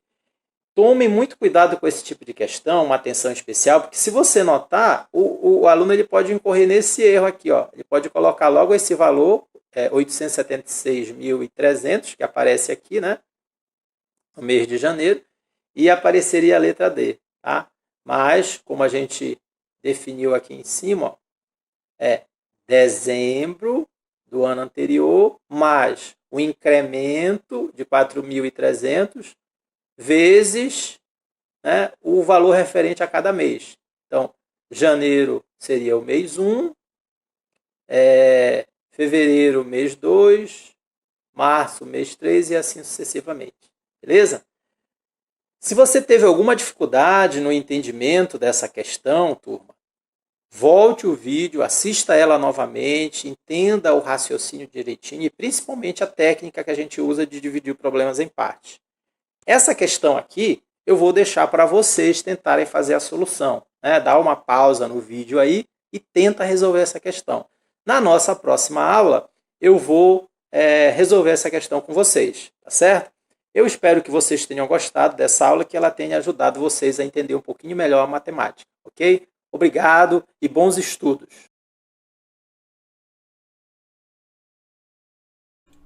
Olá, eu sou o professor Alexandre, faço parte da Central do Enem. Hoje vamos dar início ao estudo dos polígonos. Vamos trabalhar a definição, a nomenclatura, o número de diagonais, da soma dos ângulos internos e soma dos ângulos externos. Se prepare aí que nós vamos aprender de uma maneira bem simples e clara esse assunto bem legal que eu preparei para você. Então olha só. Então vamos falar um pouquinho aqui, gente, sobre polígonos. Professor, o que é um polígono? Imagina que eu vou começar adotando 2 pontos aqui para você. Você está vendo um pontinho A e um pontinho B. Eu já sei que por 2 pontos passam somente uma única reta. E aí, olha, formei aquilo que eu chamo de segmento de reta. Tudo bem? Lembrando que um segmento de reta é a menor parte de uma reta. Então você tem aí que é a menor distância entre esses 2 pontos. Professor, e aí? Imagina que eu tenho um terceiro ponto, um pontinho C, formei um outro segmento.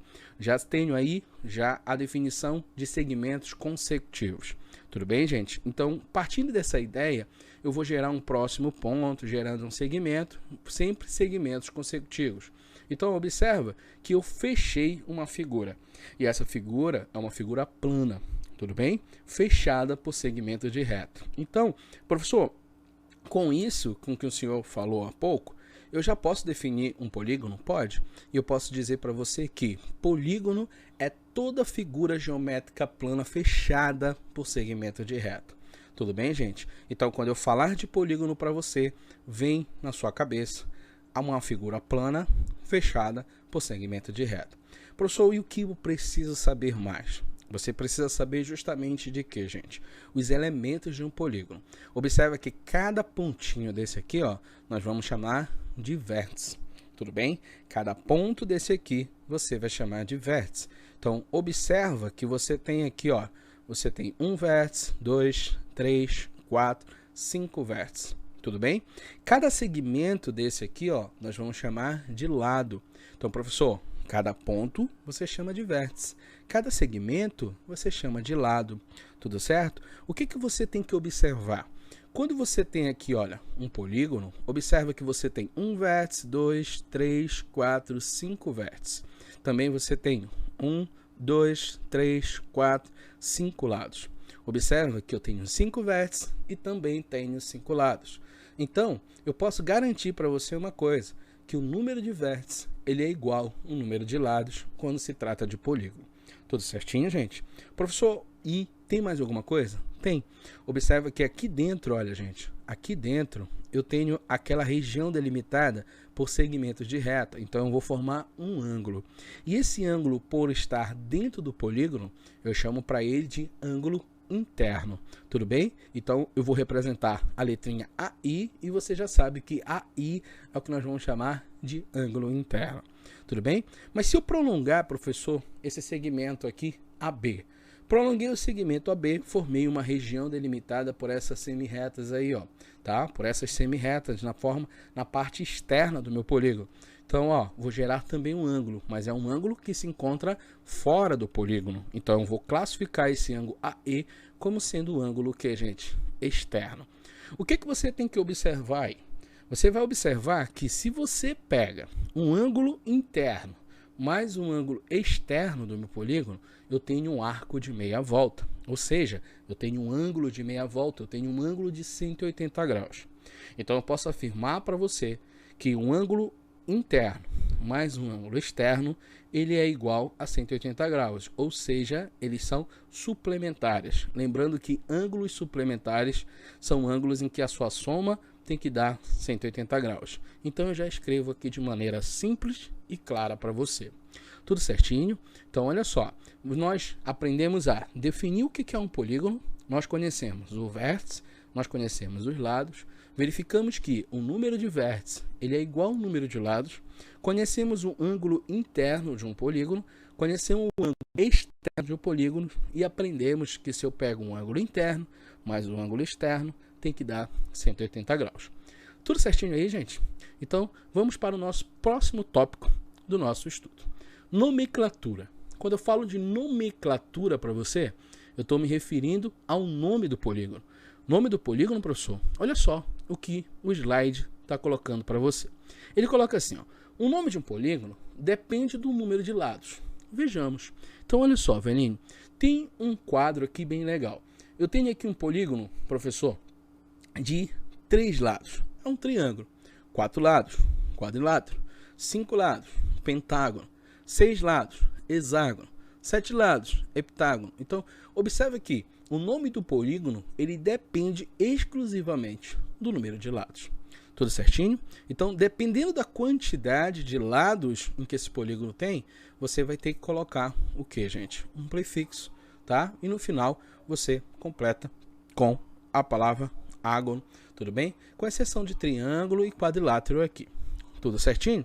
Professor, então a relação de nomenclatura depende do número de lados. Sim. Então, já fechamos também aqui a parte de nomenclatura do meu polígono. Professor, e o que tem agora? Olha só, eu tenho que classificar esse meu polígono quanto a um polígono convexo e um polígono não convexo. Então, olha só, eu tenho 2 polígonos aqui ao lado para você. Quando se trata desses 2 polígonos aqui ao lado, eu tenho que pensar, olha só, como é que eu faço para identificar se esses polígonos são convexos ou se eles são não convexos? Eu vou traçar retas, tudo bem? Tracei uma reta. Olha, observa que eu toquei em 2 pontos desse meu polígono. 2 pontos, eu formei um segmento de reta. Se esse segmento de reta ele estiver no interior do meu polígono, eu classifico ele como sendo um polígono que, gente? Convexo. Porém, tem que estar em sua totalidade. Por exemplo, se eu traçar uma outra reta de uma forma completamente diferente, você observa que eu tenho um outro segmento formado aí, porque eu toquei em 2 pontos. Observa que esse segmento se encontra no interior do meu polígono. Então, eu posso garantir que em sua totalidade, se eu traçar retas aí, ele sempre vai formar segmentos que se encontram no interior do meu polígono. Então, eu classifico ele como sendo um polígono o quê? Convexo. Já o carinha ao lado, olha só, tracei reta. Professor, pelo que o senhor falou, tá interessante, tá bacana. Por quê? Eu formei um segmento que se encontra no interior do meu polígono. Tudo bem, tá, beleza. Mas em sua totalidade, isso sempre vai acontecer? Não, porque olha só, se eu traçar uma reta dessa forma, o que você vai observar? Que em uma região, tá? Nessa região, esse segmento se encontra no interior. Mas em sua totalidade, isso acontece? Tem que tomar cuidado, porque ó, quando eu observo aqui, ó, você observa que há um segmento em que ele não pertence a quem, gente? A esse polígono. Ah, então significa dizer que ele não está dentro do polígono? Ah, então se há segmento que não está dentro do meu polígono, eu classifico esse polígono como um polígono que não convexo. Tudo certinho? Então, tracei retas, segmentos no interior em sua totalidade, ele é convexo. Opa, tracei reta, ficou um segmentozinho de fora, é porque ele é não convexo. Tudo bem? Então fica bem clara essa dica aqui para você. Professor, além de polígono convexo, polígono não convexo, eu tenho que classificar ele quanto a um polígono regular.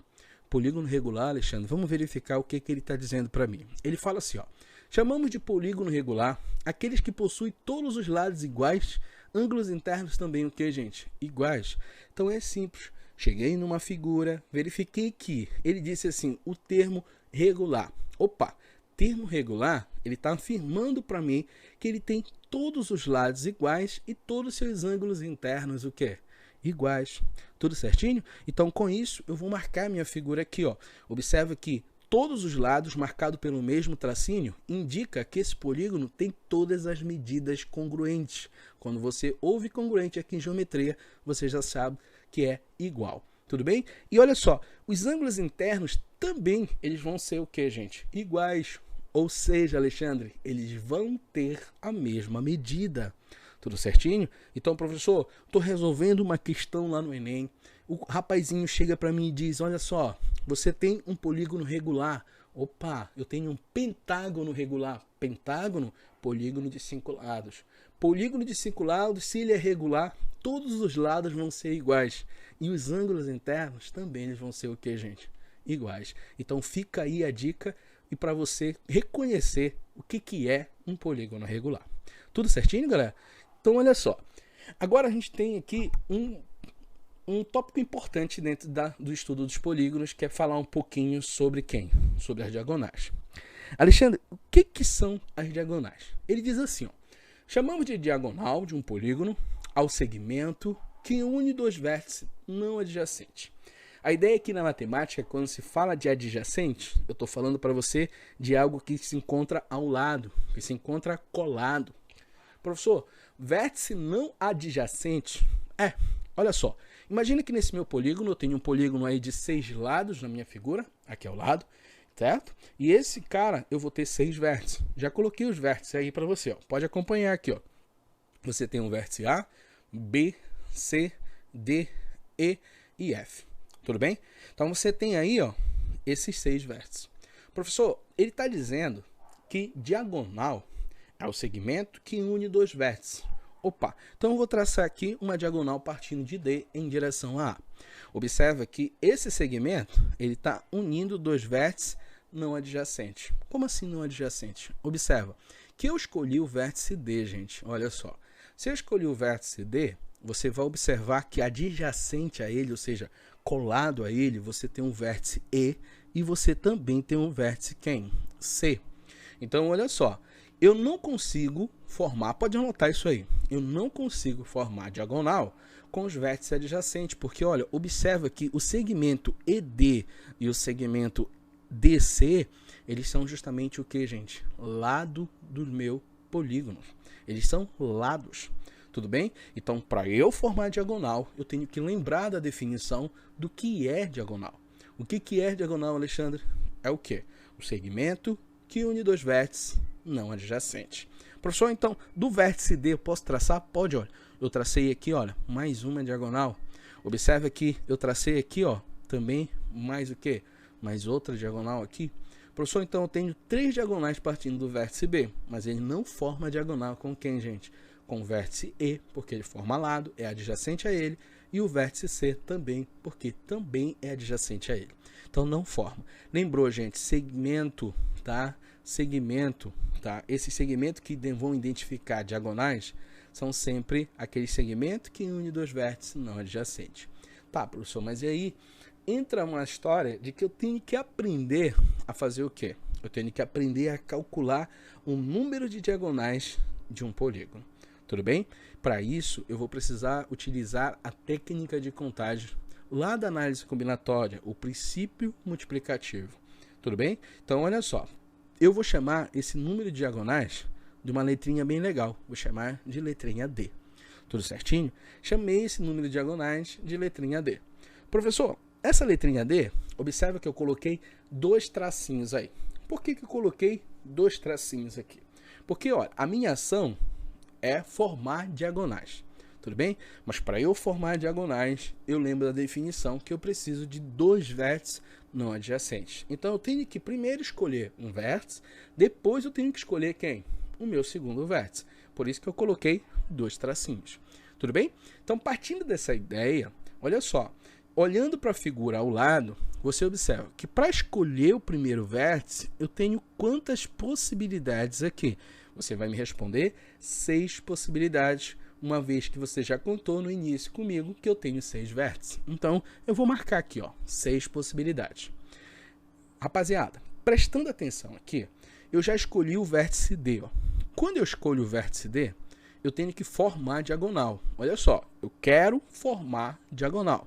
Eu não formo diagonal com ele, porque eu já escolhi ele, então tirou uma possibilidade. Eu não formo diagonal com o vértice E, já tirei 2 possibilidades. Eu não formo também diagonal com o vértice C, então eu tirei 3 possibilidades. Ó, o vértice D só forma diagonal com quantos vértices aqui? Ó? Com 3 possibilidades. Ele pode formar diagonal com o vértice A, com o vértice B e com o vértice F. Tudo bem? Então, para a segunda escolha, eu tenho 3 possibilidades. Ah, professor, então basta eu multiplicar, é isso? 6 vezes 3? Faço a multiplicação bem aqui, ó. Beleza, achei 18. Mas está correto, Alexandre? Não. Por que que não está correto? Observe aqui, velhinho, que se você traçar as diagonais, você não vai encontrar 18, e sim a metade. Por que, Alexandre? Olha só, observe aqui, ó. Se eu tenho a diagonal DA, velho, essa diagonal DA, você pode garantir uma coisa, que ela é a mesma diagonal AD. Então, essa diagonal DA e AD, ela é a mesma. Ela está aparecendo quantas vezes na minha contagem? 2 vezes. Então, se ela está aparecendo 2 vezes, significa dizer que cada diagonal dessa, formada nesse polígono, aparece também 2 vezes. Então, eu tenho contagens em excesso. Para eu tirar essas contagens em excesso, eu tenho que dividir. Mas dividir por quanto? Por 2. Ah, então basta eu pegar esse 18 e dividir por 2, porque eu estou tirando as contagens em excesso. Uma vez que cada diagonal dessa aparece quantas vezes? 2 vezes. Tudo bem, gente? Então, na verdade, eu tenho aqui quantas diagonais? 9 diagonais. Velho, eu posso chegar numa fórmula aqui para mim? Posso. Como? Vou chegar da seguinte forma, olha. 6 é o número de vértices, que é igual a um número de lados, tudo bem? 3, gente, ó, 3, nesse caso, eu posso representar como sendo 6 menos quem? Menos 3. Por que 6 menos 3, Alexandre? Porque, olha só, uma vez que eu escolhi o primeiro, ele está fora. E vão restar, vou ter que tirar 2, tá? Então, olha, na verdade eu tirei 3 carinhas. Ó, tirei o primeiro e vou tirar os 2 que são adjacentes. Então, sempre que eu for determinar o segundo vértice que eu vou formar a diagonal, tá? Eu tenho que lembrar que tem que ser n unidades menos 3. Por que n unidades menos 3? Porque eu tiro ele, que já foi escolhido, e os 2 vértices que são o quê? Adjacentes. Com isso, eu posso determinar uma fórmula bem legal aqui pra gente. Posso dizer que o número de diagonais de um polígono vai ser dado por quem, gente? Por n vezes n menos 3 dividido por quem, gente? Por 2. Tudo bem? Então, n ele pode ser a representação do número de lados, tá? Ou número de vértices, como eu falei no início da nossa aula, tá? n menos 3. Por que menos 3? Porque sai ele, sai os 2 lados também, os 2 vértices adjacentes a ele. Tudo beleza? Dividido por 2, porque cada diagonal aparece 2 vezes. Para eu tirar essa contagem em excesso, eu divido por 2. Tudo certo, gente? Tudo tranquilo? Então, anota aí de forma bem tranquila essa aula sobre diagonais. Tudo bem? Agora a gente vai falar de um assunto bem legal também aqui, que é justamente a soma dos ângulos internos. Tudo certo? Você tem um assunto bem legal, que é a soma dos ângulos internos. Observe que eu coloquei um quadrilátero para você aqui ao lado. Tudo bem? Ei, vou traçar aqui, ó, os pontinhos. Professor, eu tenho 4 vértices, eu tenho 4 lados. Ó, partindo de um desses vértices, eu vou traçar o maior número possível de diagonais de um único vértice. Tudo bem? Então, observe que aqui, ó, eu só consigo formar uma diagonal partindo desse vértice. Partindo dessa ideia, você tem aqui que essa diagonal, ela dividiu isso em 2 triângulos, certo? Então, olha, eu tenho uma figura que tem 4 lados e 2 triângulos. Vou anotar aqui para você, ó. Tenho uma figura com 4 lados e 2 triângulos. Você tem que lembrar que a soma dos ângulos internos de um triângulo, ele é 180 graus. Tudo bem? Se eu somar os 3 ângulos, tem que dar 180 graus. Então, professor, eu quero saber quanto equivale a soma dos ângulos internos de um quadrilátero. Opa, verifica aqui que você tem ao lado 2 triângulos. Então, se eu quero saber quanto é que dá a soma de todos os ângulos de um quadrilátero, basta eu fazer o que, Alexandre? Multiplicar 2 vezes quem? 180. Professor, então se eu pegar aqui, olha só, se eu pegar aqui esse ângulo, mais esse, mais esse, mais esse, tudo tem que dar quantos graus? 360. Tudo bem? E observa uma coisa, olha só, gente, que esse 2 aqui que está representado é justamente o número de triângulos em que você formou partindo a diagonal de um único vértice. Tudo bem? A maior quantidade possível. Se eu pegar uma outra figura, já uma figura de 5 lados, você tem um pentágono, vou partir com a mesma ideia. Então, olha só, vou tentar traçar um número de diagonais, né, um número maior possível, partindo do mesmo vértice. Então, olha, escolhi um vértice, tracei a primeira, ó, tracei a segunda. Não consigo traçar mais. Quando eu faço isso, você observa que eu dividi essa figura em 3 triângulos. Então eu tenho uma figura de 5 lados e tenho aqui, ó, 3 triângulos. Professor, então olha só, vou anotar isso aqui. Eu tenho uma figura de 5 lados e tenho aqui 3 triângulos. Olha só, então como é que faz para calcular a soma? Opa, 3 triângulos, cada triângulo desse tem 180 graus. Então, basta eu multiplicar 3 vezes quem, gente? 180. Agora que vem a sacada da nossa fórmula. Observe o seguinte, que o 2, esse 2 que você está vendo aqui, ó, ele representa um número de triângulos. Mas, ó, você concorda comigo? Olha o dedinho aqui, ó. Você tem 4 lados. Se eu subtrair 2, vai ser 2 o resultado da minha subtração, que é justamente um número de triângulos. Então, olha só, vou representar aqui para ti, ó. Esse 2, ele pode ser representado como 4 menos 2. O que é o 4? 4 é o número de lados, menos 2 unidades, me dá o número de triângulos que eu consigo formar partindo diagonal aqui, ó, de um único vértice. Tudo bem? Professor, e lá embaixo? Olha só, eu tenho 5 lados. Se eu subtrair 2, eu vou ter quantos triângulos? 3 triângulos. Então, 3 vezes 180. Que eu posso representar esse 3 como sendo justamente o que, gente? 5 menos 2. Então, se eu tenho 5 menos 2, rapaziada, o que é o 5? O número de lados. Se eu pegar o número de lados menos 2 unidades, eu tenho o número de triângulos que eu consigo formar dentro do meu polígono. Basta eu multiplicar por 180. Já gerei uma fórmula que vai me dar a soma dos ângulos internos. Então, com isso, olha só, eu posso escrever aqui, ó, no modo geral, para o polígono de n lados, temos que a soma dos ângulos internos é dada por quem, gente? Ó, eu tenho 6 lados. Quantos triângulos eu conseguiria formar aí? Ó, 6 menos 2. Então, vai restar quantos? 4 triângulos. Seria 4 vezes 180. Então, se eu tenho n, como é que vai ficar? N lados menos 2, tudo bem? Vezes 180. Lembrando que esse n menos 2, ele é justamente o número de triângulos que eu consigo formar aqui. Tá, mas se o polígono for regular, tudo bem? Quanto é que vale o valor de um ângulo no polígono regular, gente? Se eu estou falando para você que o polígono ele é regular, eu estou falando para você que cada ângulo desse aqui, ó, ele vai ser igual, tudo bem, gente? Então, cada ângulo desse vai ter a mesma medida. Então, se cada ângulo desse tem a mesma medida, se eu quero saber quanto é que vale o valor de um ângulo, basta eu pegar a soma, tudo bem? E dividir pelo número de lados. Então, olha lá, ó, eu pego o valor de um ângulo, tá? De um polígono regular, eu pego a soma e vou dividir isso pelo número de lados. Tudo certinho? Tudo tranquilo?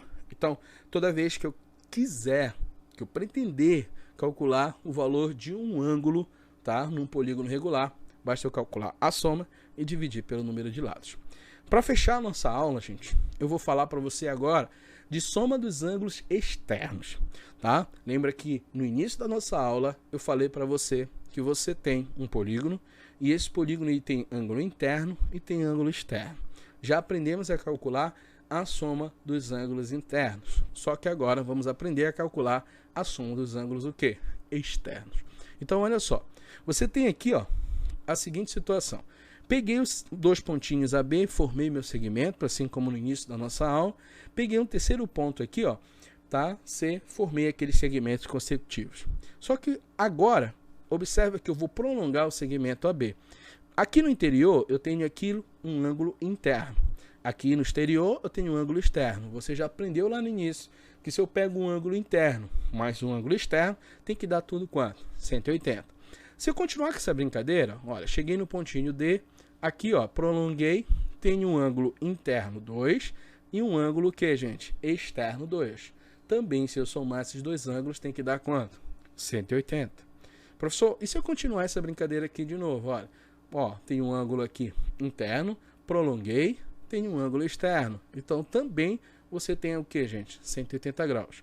Se eu ficar fazendo isso, olha, uma vez, tá? A primeira vez, ângulo interno mais ângulo externo, 180. Na segunda vez, ângulo interno mais ângulo externo, 180.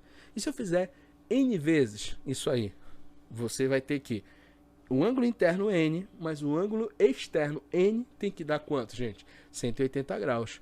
Tudo bem? Então, observa que vai depender do número de quê, gente? Do número de lados do meu polígono. Então, olha, se eu somar toda essa equação, observa que aqui, ó, nessa primeira coluna, você tem a soma dos ângulos internos, que eu posso representar por SI. E na segunda coluna, você tem a soma dos ângulos externos, é o que nós estamos querendo. E aqui, ó, se você tem 180 aparecendo quantas vezes? N vezes, ó. Então, você tem 180 vezes quem? Vezes N. Tudo bem? Então, professor, eu gerei uma equação bem legal aqui, ó. Como eu gerei uma equação bem legal, que é a soma dos ângulos internos mais o ângulo externo é igual a 180 vezes N, eu posso pensar que quem é a soma dos ângulos internos? Vai ser N menos 2 vezes quem? 180. E eu já fiz a multiplicação aqui, ó. Se você pegar a nossa equação lá, 180 vezes N vai dar 180N. 180 vezes menos 2 vai dar menos 360. Eu coloquei já aqui, ó, para você, ó. Observa que eu coloquei aqui, ó, 180N menos 360. Tudo bem, gente? Vou cortar agora o 180N, porque eles são simétricos. E observa que esse rapazinho que está negativo passa para outro membro da equação, o que, gente? Positivo. Então, eu consigo garantir para você que a soma dos ângulos externos de um polígono convexo vai ser igual a quanto, gente? 360 graus. Tudo bem? Então, sempre vai ser 360 graus a soma dos ângulos externos. Professor, então se eu quero aqui determinar um ângulo externo de um polígono regular, rapaz, basta você pegar 360 e dividir por quem? Por N, que é bem mais simples e bem tranquilo na hora de resolver exercício. Você pega o 360 e divide por N, que você vai determinar o valor de um ângulo externo. Lembrando que um ângulo externo mais um ângulo interno tem que dar 180 graus. Se eu encontrei um ângulo externo, eu vejo qual é o suplemento, ou seja, quanto falta para dar 180 graus para determinar um ângulo interno. E aí fica simples na minha conta e fácil. Tudo bem, gente? Então, fica aí a dica de polígonos. Espero que você tenha gostado da nossa aula. Na próxima aula, nós vamos trabalhar um assunto bem legal, assim como foi polígonos aqui para você. Tudo bem? Obrigado por hoje. Ficamos até a próxima.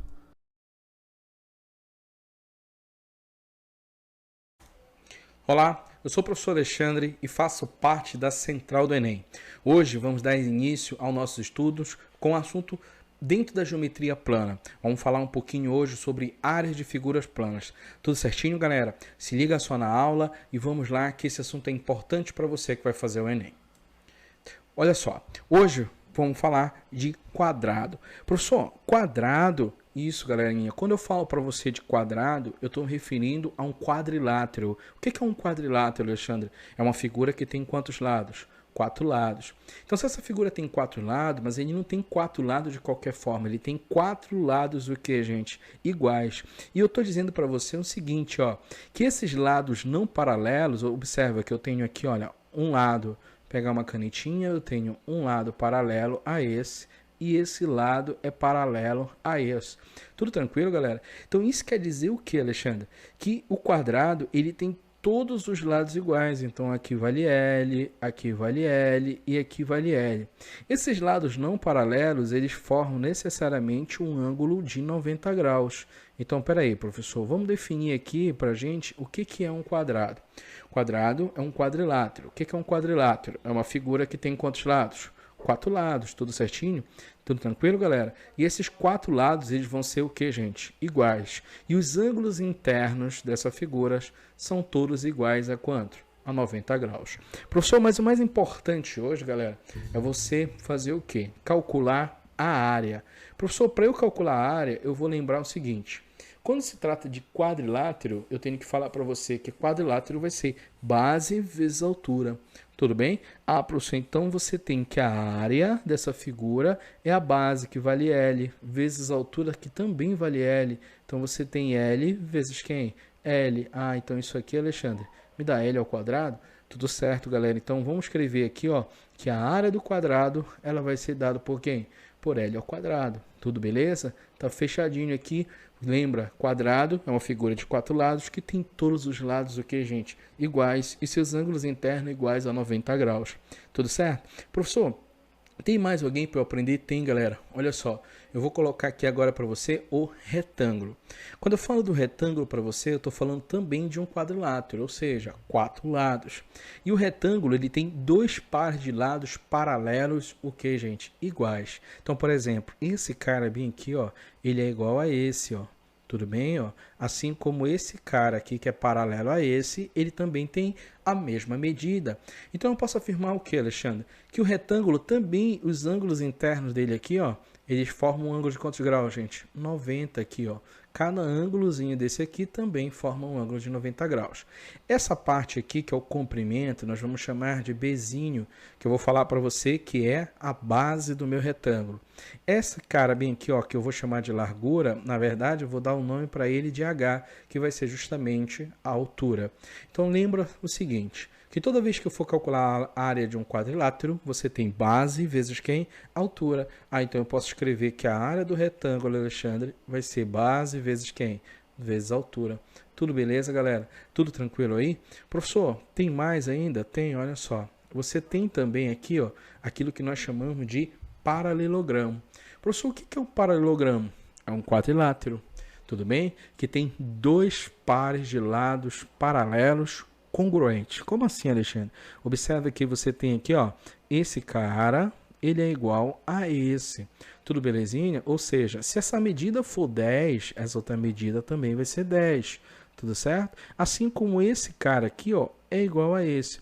Observe qual é a diferença desse rapazinho para o retângulo. Observe que esse rapaz, ele não forma um ângulo de quantos graus, gente? Um ângulo de 90 graus. Então eu posso afirmar o seguinte, ó, isso aqui vai ser o que nós vamos chamar de base. Essa distância de uma base até a outra nós vamos chamar de quê? De altura. E eu aprendi uma coisa aqui, ó, nesse curso, que quando eu quero calcular a área de um quadrilátero vai ser base vezes altura. Então você tem que a área de um paralelogramo também vai ser dado por base vezes quem? Base vezes altura, olha. Que bacana, ó. Você tem que, ó, até agora, quando eu falo de quadrado, eu estou falando para você de quem mais, galera? Estou falando para você do paralelograma, do retângulo, todos são base vezes altura, tudo bem? Agora olha só, galera, eu vou escrever aqui agora para você o trapézio. Quando falo de trapézio para você, eu tenho que lembrar que o trapézio ele tem uma base que é menor, ele tem uma base que é maior e ele tem a distância entre essas duas bases formando um ângulo de 90 graus bem aqui. Você vai chamar para isso de quê? De altura. Tudo certinho, galera. Então, professor, como é que calcula a área de um trapézio? É assim, ó, galera. A área de um trapézio, se você, ó, escrever essa figura aqui, ó, uma outra figura igual a essa, tudo bem? Só que virada de cabeça para baixo, você observa que você tem bezinho e aqui você tem quem? Bezão. Essa figura que eu formei aqui, ó, é um paralelogramo. E você já sabe como calcular a área de um paralelogramo. É a base vezes a altura. Então você tem aqui, ó, a base é bezão, mas quem, galera? Mais bezinho vezes a altura. Só que peraí, se eu calcular a área dessa figura toda, eu estou calculando a área de um trapézio e 2 trapézios. Eu não quero, eu quero calcular a área de um, então tenho que dividir isso aqui por quanto, gente? Por 2. Então peraí. Significa dizer o quê? Que a base de um trapézio, basta eu pegar a base maior mais a base menor vezes a altura e dividir isso aqui por quanto, gente? Por 2, também não deixa de ser base vezes altura. Tudo certo, galera? Então, olha só, rapazinho. Quando eu chego para cá, eu vou falar para você do losango. Olha só, vou falar para você do losango. O que é um losango, Alexandre? É um quadrilátero que tem todos os lados iguais. Tudo bem, gente? É um quadrilátero que tem todos os lados iguais. Tudo bem? E os ângulos aqui, ó, observe que se eu unir 2 vértices aqui, ó, não adjacentes, por exemplo, se eu pegar esse cara aqui, ó, e unir com esse carinha bem aqui, eu tenho aquilo que nós vamos chamar de diagonal. Tudo bem? Eu tenho aquilo que vamos chamar de diagonal. Tudo certinho, galera? Então, se esse cara aqui é a diagonal, eu vou chamar ela de diagonal maior. E esse outro bem aqui, ó, vou chamar isso aqui de diagonal menor. Observa que essas diagonais aqui, elas vão se cortar nesse ponto que eu chamo de ponto médio. E esses triângulos que vão ser formados aqui, ó, eles são triângulos congruentes. Tudo bem, galera? Esses triângulos formados aqui, eles são triângulos congruentes, porque aqui, ó, você tem todos os lados, o que, galerinha? Iguais. Então, como é que calcula a área de um losango? É diagonal maior vezes a diagonal menor dividido por quanto? Por 2. Então, você tem que a área do losango vai ser diagonal maior vezes a diagonal menor dividido por 2. Eu posso dizer que isso aqui, ó, minha diagonal maior, que eu chamei de Dzão. Esse cara aqui, ó, é minha diagonal menor, que eu chamei de quê? De Dzinho. Tudo bem, gente? Então, aí dá para você anotar a área de quem? A área de losango. Professor, tá, então eu já sei calcular a área de um quadrilátero. Agora eu quero que você estude comigo aqui, ó, a área de um triângulo. Quando eu falo a área de um triângulo para você, lembra, galera, triângulo, eu vou chamar isso aqui de base, eu vou chamar de Bzão, tá? Bzão é justamente quem? É aquilo que eu vou chamar de base. Tudo certinho, galera? Professor, tudo que sai do vértice, ó, ao lado oposto, formando um ângulo de 90 graus, nós vamos chamar isso aqui de altura. Então, eu posso dizer que a área de um triângulo sempre vai ser o quê? A base vezes a altura, só que tem que ser dividido por quanto, gente? Por 2.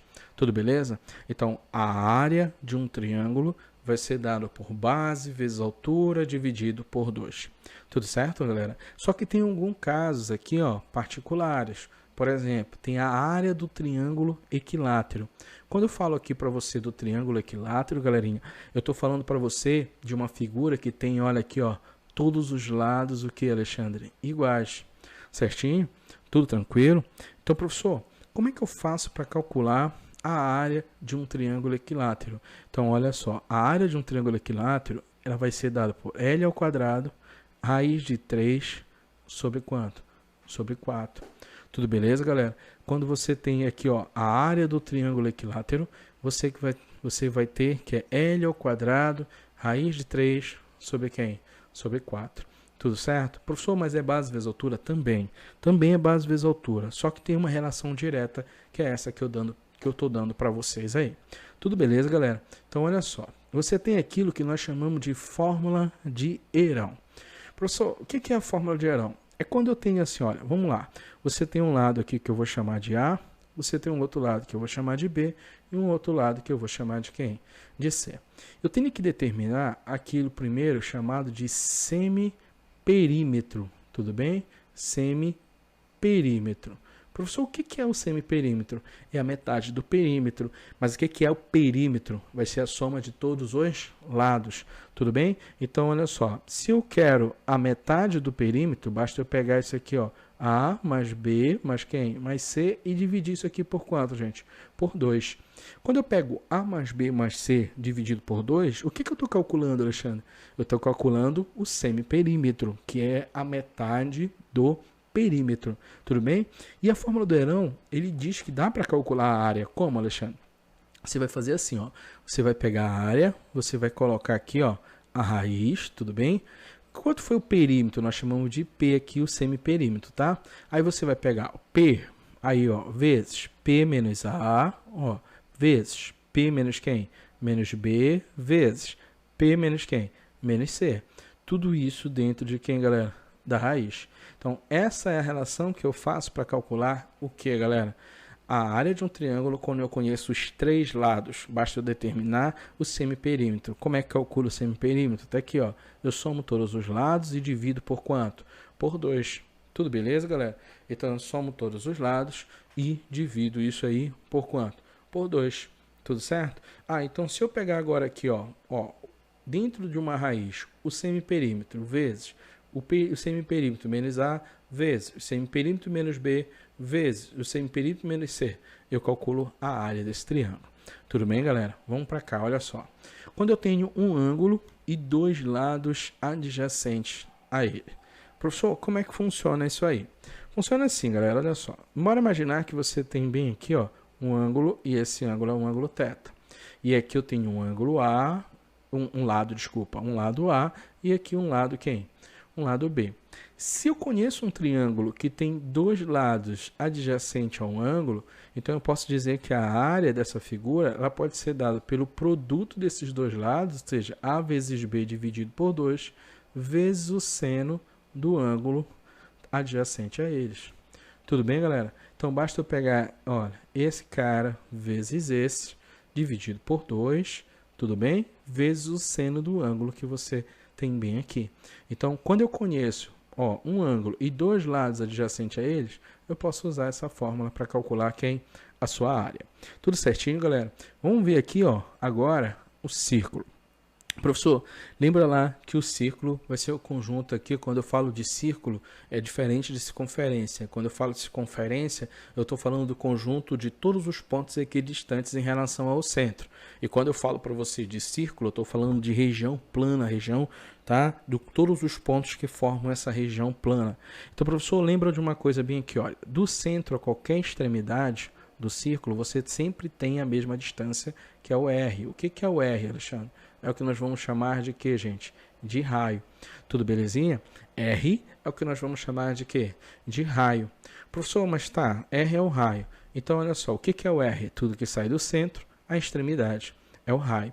O que mais eu preciso saber? Você precisa saber o seguinte, que se eu quiser calcular a área de um círculo, você tem essa fórmula, que é πr ao quadrado. Ou seja, π é um número irracional que equivale a aproximadamente 3,14. Tudo bem, gente? E o que é o R? É o raio. Professor, mas além do R, tem aquilo que nós chamamos de diâmetro. Tudo bem, gente? É aquilo que eu chamo de diâmetro. Esse diâmetro, galera, ele vale 2 vezes quem, galera? O raio. Ou seja, olha só, se eu pegar do centro aqui uma outra extremidade, olha, passando aqui, você tem que isso aqui é o raio. Então, se eu unir do ponto A até o ponto B, eu tenho diâmetro, que equivale a 2 vezes quem? O raio, galera. Tudo bem, gente? Então, olha só. Se eu tenho um diâmetro 10, o raio vale 5, sempre a metade.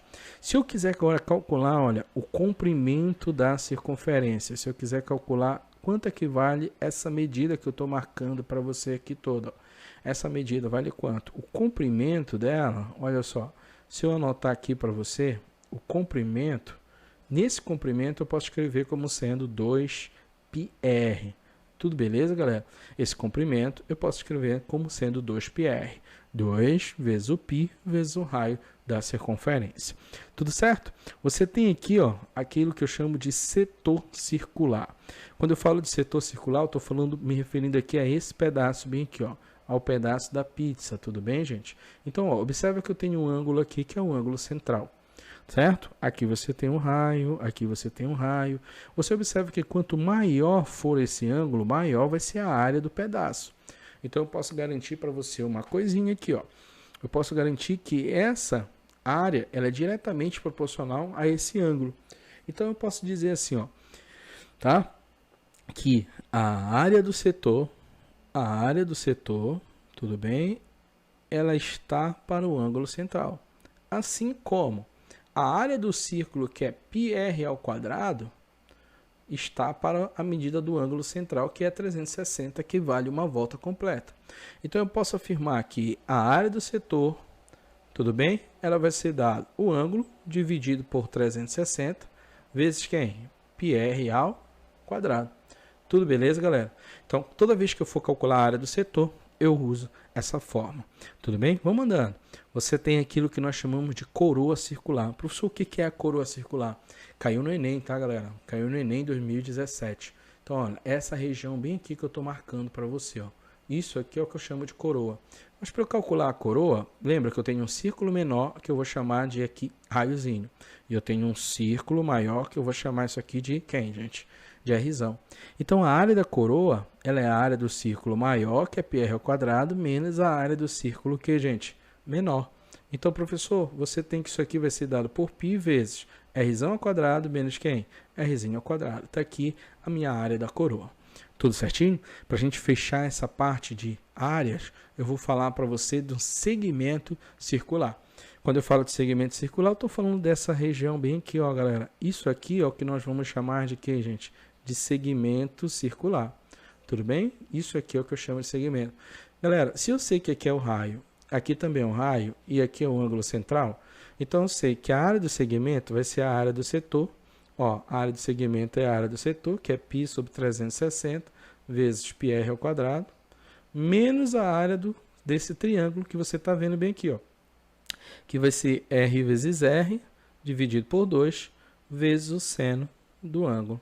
Tudo bem, gente? Só dar uma apagadinha aqui que ficou meio avacalhado. Tudo bem? Então você tem aqui, ó, aquilo que nós vamos chamar de r vezes r, tá? Deixa eu só organizar aqui. Tem aquilo que você vai chamar aqui, ó, de r vezes r dividido por 2 vezes o seno do ângulo. Então você tem que isso aqui vai ser dado aqui, ó, por ângulo dividido por 360 vezes π vezes o r ao quadrado menos r ao quadrado dividido por 2 vezes o seno do ângulo. Tudo bem, galera? Tudo tranquilo? Tudo certinho? Olha só, tá? Fica bem tranquilo, anota essas fórmulas que na próxima aula nós vamos produzir um exercício bem legal para você. Até a próxima, galerinha. Beijão.